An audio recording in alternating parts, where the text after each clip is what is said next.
alguém cuida saber alguma coisa, ainda não sabe como convém saber.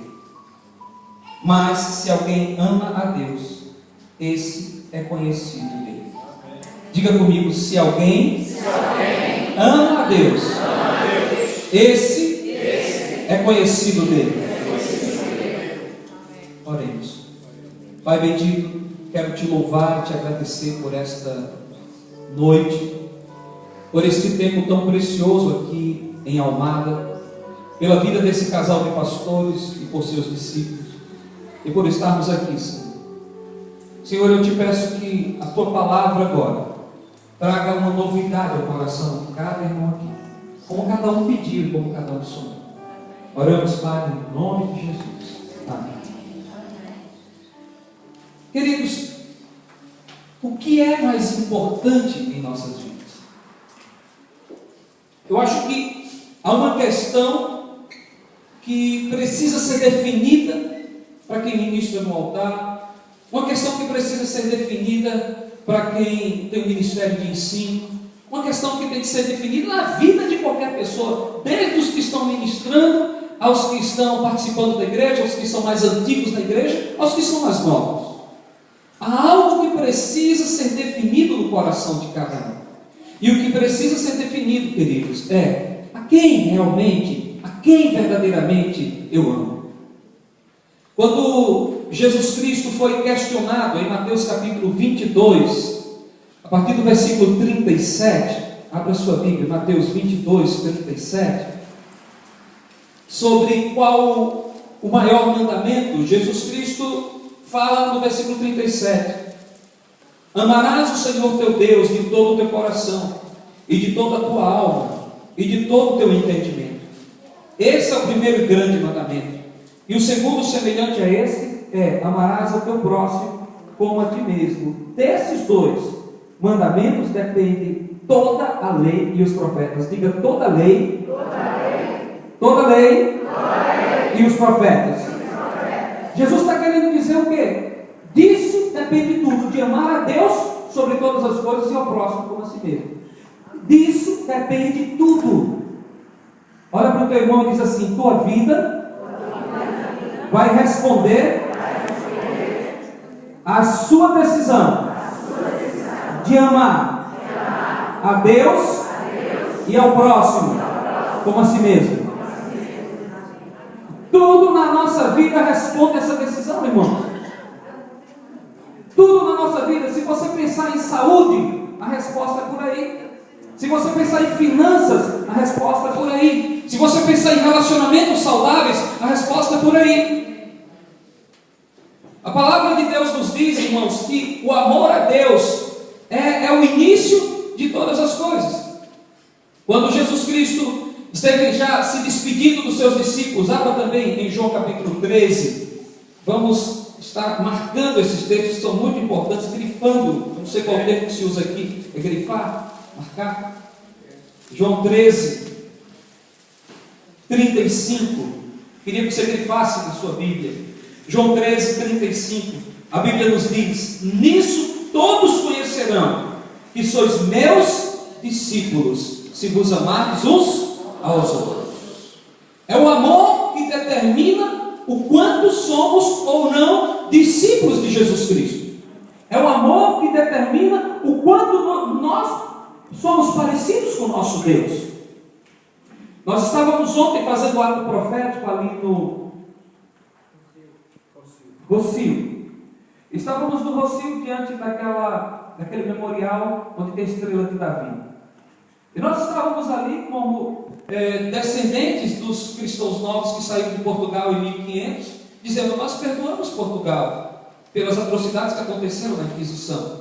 E também oramos e dizemos: Senhor, perdoa também toda a ação contrária que houve contra Portugal durante tantos anos, Senhor. Faz com que, Senhor Deus, haja uma restauração e comunhão entre Portugal e os povos. Amém? Queridos, mas assim, eu fiquei meditando enquanto eu estava ali naquele lugar, eu fiquei meditando. No início da igreja cristã, os judeus, em nome de Deus, mataram Estevão, e depois os judeus, em nome de Deus, primeiro mataram Jesus, depois mataram Estevão, e em nome de Deus também fizeram de tudo. O apóstolo Paulo foi preso e depois foi morto. Mas aí depois, 1500 anos depois, agora os que se chamam cristãos vão lá e matam os judeus. E seria a Igreja Católica em 1500 anos, em 1500, e veio a Inquisição, que aconteceu aqui em Portugal. E Deus falou comigo: sabe o que é, meu filho? É porque as pessoas estão cheias de conhecimento, cheias de religião e vazias de amor. Queridos, hoje nós não temos Inquisição, hoje não temos apedrejamento, como foi o caso de Estevão. Mas quantas vezes com a língua, quantas vezes com o olhar, quantas vezes, irmãos, com a nossa expressão religiosa, porque temos uma roupa diferente, porque temos uma postura diferente, matamos pessoas.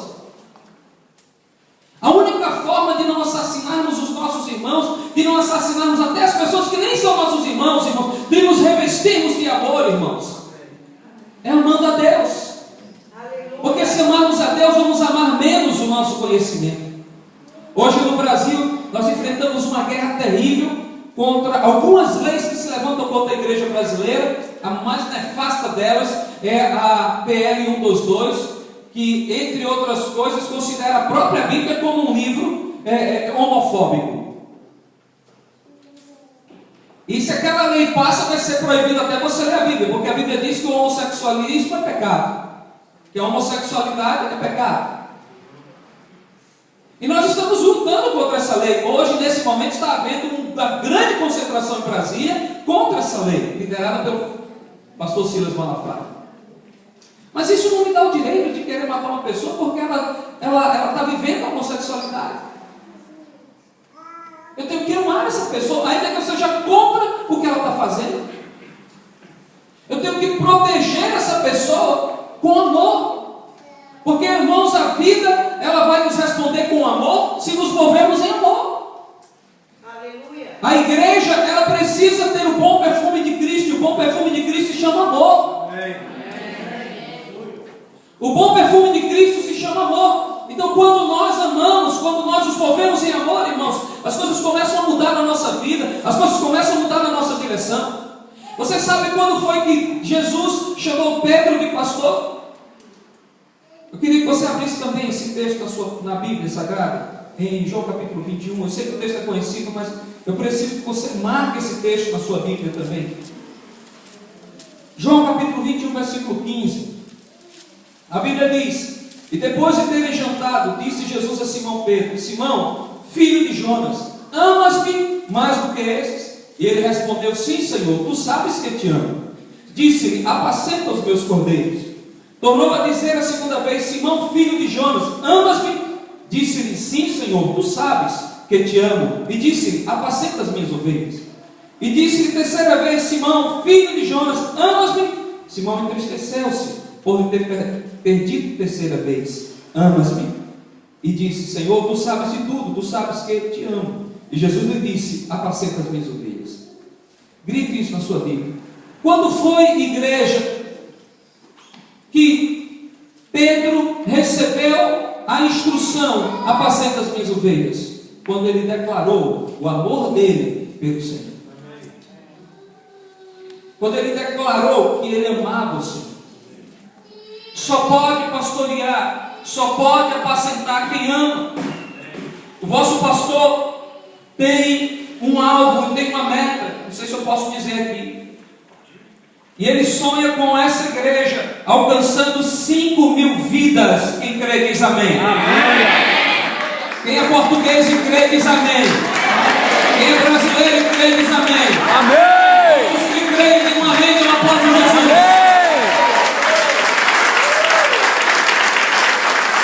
Amém. Preciso que se levantem-se nessa terra pelo menos uns 500 homens que digam assim: Pastor Maurício, eu quero aprender a amar como o Senhor ama. A irmãzinha ali, ao chegar na igreja, disse: eu sou amando o pastor. Qual é o nome dela? Que nome bonito. Flor Bela. Flor Bela. Que nome lindo. Flor Bela. É uma flor bela, ela é muito bonita. Glória a Deus.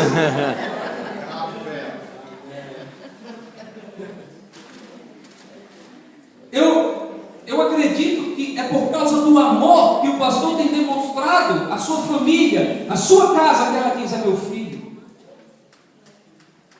O pastor que quer ter um ministério desatado, o pastor que quer ter um ministério de vitória, o pastor que quer ter um ministério de sonhos, ele precisa desatar na sua igreja o amor. E se você quer ser como o seu pastor, você precisa estar junto dele e aprender a amar como ele ama. Jesus conviveu 3 anos com Pedro. Quando Jesus encontrou com Pedro, não perguntou quanto Pedro sabia da lei, não perguntou quanto Pedro conhecia do Antigo Testamento, não perguntou quanto Pedro era comprometido com os rituais judaicos da sua época. Jesus não perguntou sobre o sermão na montanha. Jesus não perguntou sobre aquele dia em que Pedro aprendeu sobre fé no mar da Galileia. Jesus perguntou: Pedro, você me ama? Porque o mais importante é o amor, irmãos. Depois do amor vem a doutrina, porque a doutrina sem amor, ela mata. Depois do amor vem a fé, depois do amor vem a prosperidade, depois do amor vem a cura, depois do amor todas as outras coisas cabem. É por isso que 1 Coríntios capítulo 13 há um hino ao amor. E no fim diz: hoje permanece a fé, a esperança e o amor, mas a maior delas é o amor. Igreja, diga assim para aquela pessoa que está do seu lado: precisamos crescer no amor.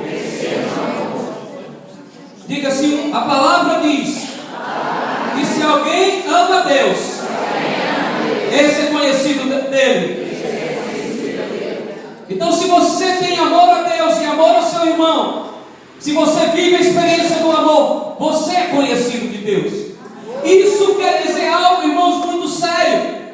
Que pode ser que eu esteja numa igreja, que pode ser que eu esteja com a Bíblia debaixo do braço, que pode ser que eu esteja até julgando pessoas que não estão vindo para a igreja no dia de domingo, ou na quarta-feira à noite, mas se eu não tiver amor, Deus também não me conhece, tal qual não conhece aquelas pessoas.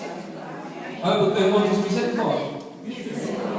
Porque Deus só conhece quem o ama. E aí, irmãos, entra uma realidade. A palavra de Deus diz que aquele que ama, esse é conhecido. Quem ama a Deus, esse é conhecido dele. E os que não amam a Deus, o que é que são, meu Deus? Desconhecidos dele. Diga misericórdia. E eu queria dizer aos irmãos algo: somente quem ama a Deus, como diz o Salmo 24:14, conhece os seus segredos. O Salmo 24:14, queria que você também grifasse esse texto. Salmo 24:14. Esse texto é muito importante, irmãos. Eu fiz o salmo errado. É Salmo 25:14. Porque a intimidade do Senhor é para aqueles que o temem, e a eles o Senhor lhe fará saber a sua aliança. Salmo 25:14. A intimidade do Senhor é para aqueles que temem ao Senhor, e esses o Senhor faz conhecer o seu pacto, a sua aliança. Então, existem na terra, escuta aqui, irmãos, existem na terra 2 tipos de pessoas: as que amam a Deus e que são conhecidas de Deus, e as que não amam a Deus, as quais também Deus não conhece. E essa palavra é uma palavra de exortação à igreja, porque a igreja, me entendam, irmãos, ela não pode estar vestida de religiosidade, porque se você se veste de religiosidade, você só está inchado, você não está edificado. Que é o que o texto diz: a ciência incha, o amor edifica. Entendeu, irmão? Andar no amor de Deus, andar na presença de Deus, amar a Deus, faz com que você esteja vendo a sua vida crescendo e sendo edificada a cada dia. Nenhum de vocês, irmãos, queira esse inchaço sobre a sua vida, deseja esse inchaço sobre a sua vida, porque esse inchaço ele mata, esse inchaço ele destrói.